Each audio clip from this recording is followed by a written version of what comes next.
Start off. Well, good to see everybody. Hopefully everybody's been staying safe and all your families are doing well. This is our first day to trying to get back to normal, which whatever that may be. I think we talk about it, Selection Monday. Our last day with our student that we saw our student athletes was that previous Thursday in person. So I think it's more for them to be able to get back into the movement center and start working out with our strength and conditioning coach, Bryce Karasak, and then our players will be able to go into our practice facility and use our practice facility for 45 minutes to an hour. So it's good for them to get to a sense of being back on campus. I know it's different. I mean, you have to come in, you got to come in with a face mask, you got to go through a temperature check and a list of questions. Our student athletes were tested for COVID early last week. So that's our first step to getting back our student athletes on campus, getting them back training, getting them back working with our staffs. As you know, men's or women's basketball, we're still not allowed to do anything with our student athletes. So there's no summer access. Myself or Coach Gregory or their staffs, we can't see them work out on their own individually, and we can't even oversee them lifting strength and conditioning wise. Along with that, the NCAA is still has mandated no on or off campus recruiting. So as far as us, we'll continue to work remotely and come in if need be into our offices for now. You mentioned using the facility. Are they able to actually do anything with the basketball? What are they able to do in that regard with basketball? Well, skills? right now, as you can see, our movement center is set up where they come through the entrance, and they would see sports medicine, athletic trainer, and the nutritionist, answer a list of questions, do a temperature check. They go through the men's basketball gym and go straight back towards where our weight room and our training room is, right? And right now everything's situated where you have, we're doing it in groups of 4. So we're going first, then our women that lifted, then they go into the women's basketball practice gym, and then they come out while someone's in the gym, the next group goes into workout. Then after we do it, then the men are coming in. So there's a flow chart through the practice facility, so everything's corridor. I mean, our video room, our locker room, and our media room are still off limits. So right now the only areas that are being used are the 2 gyms, in strength and conditioning and athletic training. So your question was to the basketballs, everybody's got their own specific ball that they're using and the baskets that they're at. So. Did you have a positive test among your staff or team, or everybody come back clear? Everybody's clear right now, Joey. Yep. As far as our student athletes were tested last week, all our staff has our test tomorrow at 9 a.m. because we shouldn't have any contact with our student athletes. So our strength and conditioning staff and sports medicine staff has been tested. So we'll have both the men's and women's basketball student athletes. Now we will be tested tomorrow at 9 a.m. Are all your kids back here now on campus? No, they're not. Okay. No, they're not. We have about 6 here, and the rest of them are back home. What's the process as far as some of the ones that are back home? And I assume you mean Europe by that, and are you trying to get them here as quickly as possible? Well, we have a different situation, of course, because our teams, 3/4 of our teams is foreign. So right now, as you know, we do have the travel restrictions are still pretty much in place from the president.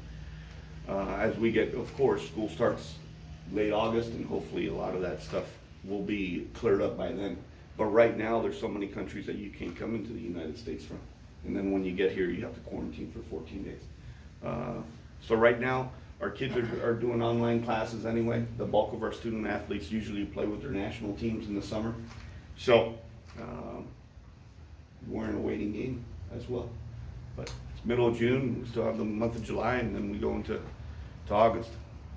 Are you giving those players overseas some workouts to do, or is it kind of on their own accord? No, I mean, all our communication with all our student athletes have been virtually. So our strength and conditioning coach, Bryce Karazak, of course, has gotten all their strength and conditioning workouts.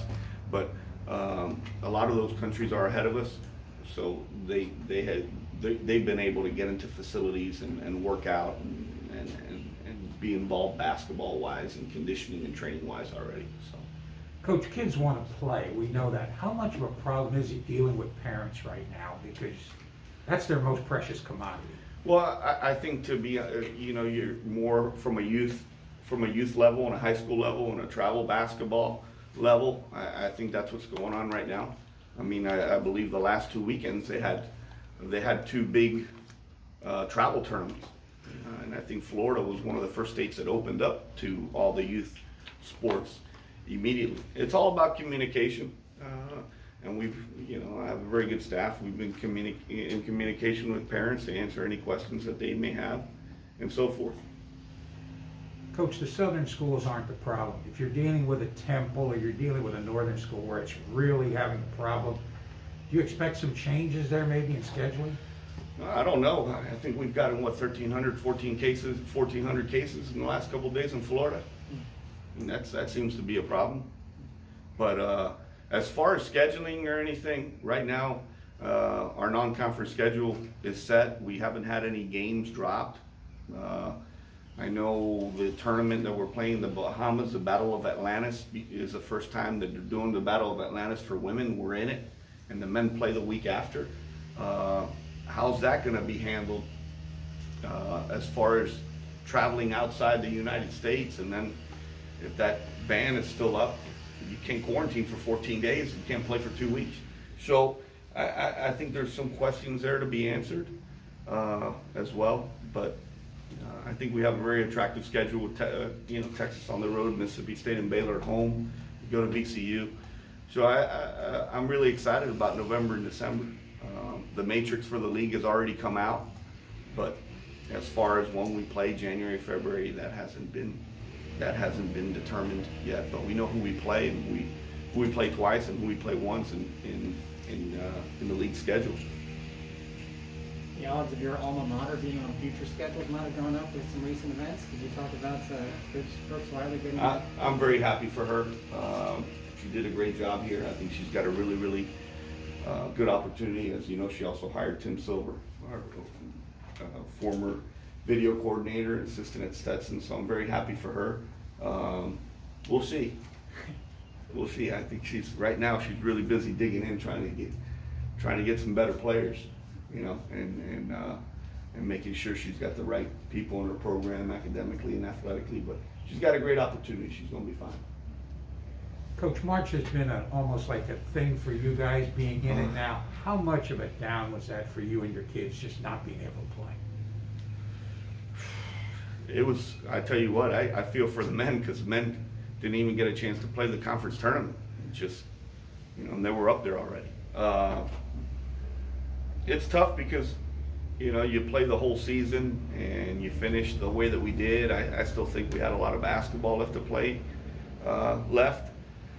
but it was definitely not the tournament we're used to playing in. But still, you still have something to play for. There's only 2 teams that finish at the end of the year with a win, and that's the NCAA champion and the NIT champion. So that was tough because, I think our kids were really excited, and we had a really young team and everybody coming back, so you want to give them a taste of postseason. So, okay, this isn't the tournament that we're supposed to be playing in. It's a lot different the way that you travel and media and everything else. So,